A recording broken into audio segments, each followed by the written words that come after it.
Bonjour à tous, bienvenue dans cette chaîne d'échange, de discussion et surtout de dévoilement.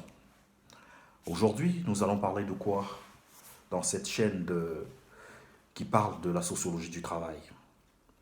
Aujourd'hui, nous allons parler de l'ethnicisation des métiers ou des professions.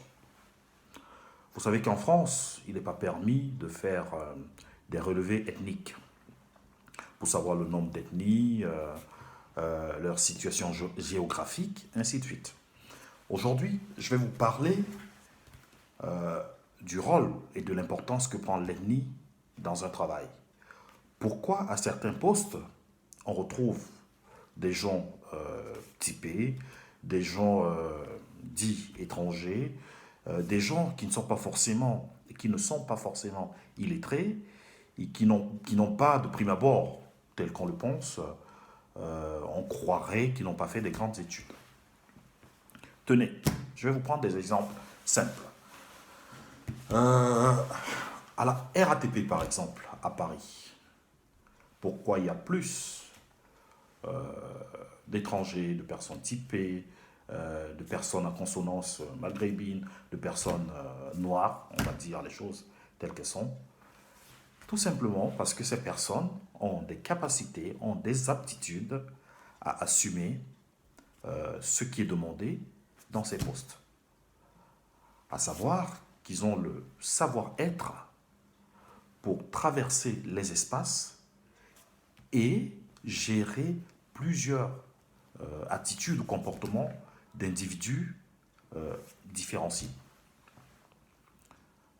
Ce que par exemple un natif, quelqu'un de complètement blanc entre guillemets, ne ferait pas parce que il aurait été préparé de par sa socialisation, son éducation, à être amené à circuler dans un certain milieu et pas dans d'autres.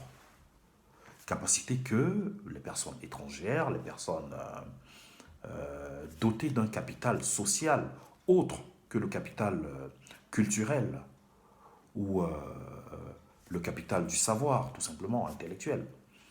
Quoique, on ne peut pas nier des capacités intellectuelles de ces personnes-là. Je vais faire simple.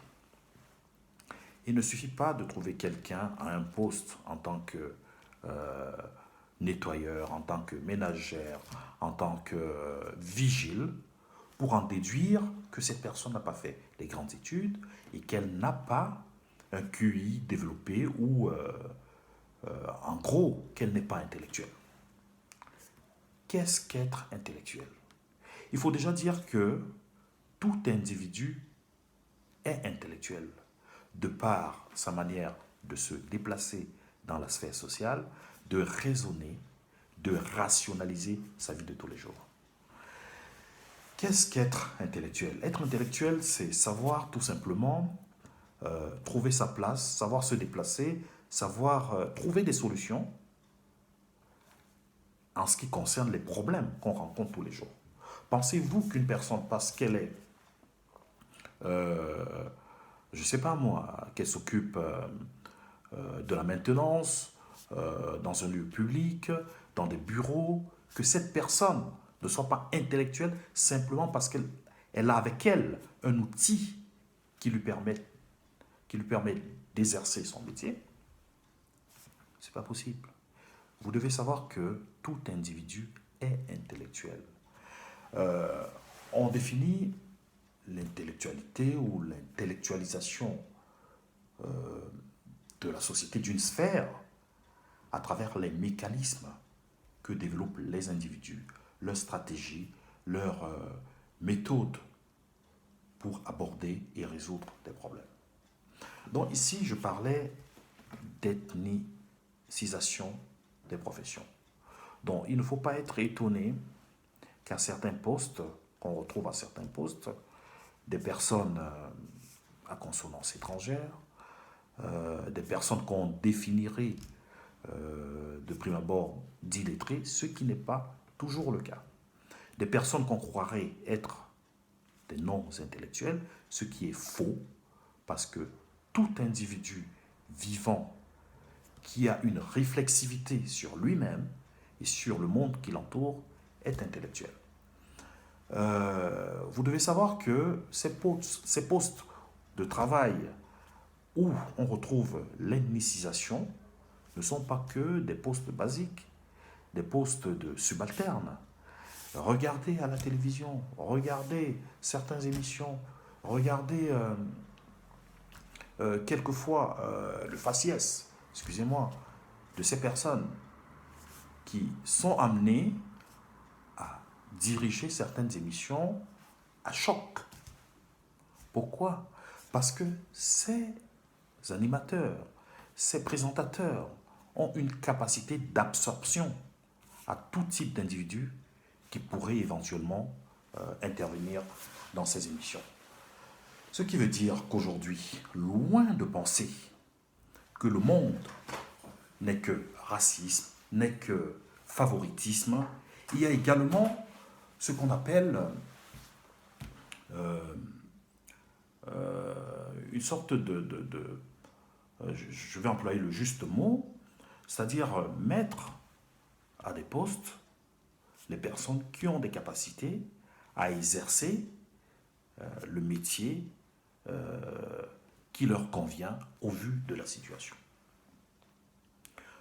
Le terme que je cherchais est celui de la discrimination positive. Il ne s'agit pas de la discrimination positive, de mettre quelqu'un qui n'a pas des capacités requises dans un poste parce qu'on discrimine positivement. Non, mais c'est de mettre à ce poste cette personne parce qu'elle a le savoir-faire et le savoir-être pour aborder tous les publics qui traverseront dans sa sphère professionnelle et apporter des solutions et à la clé des satisfactions.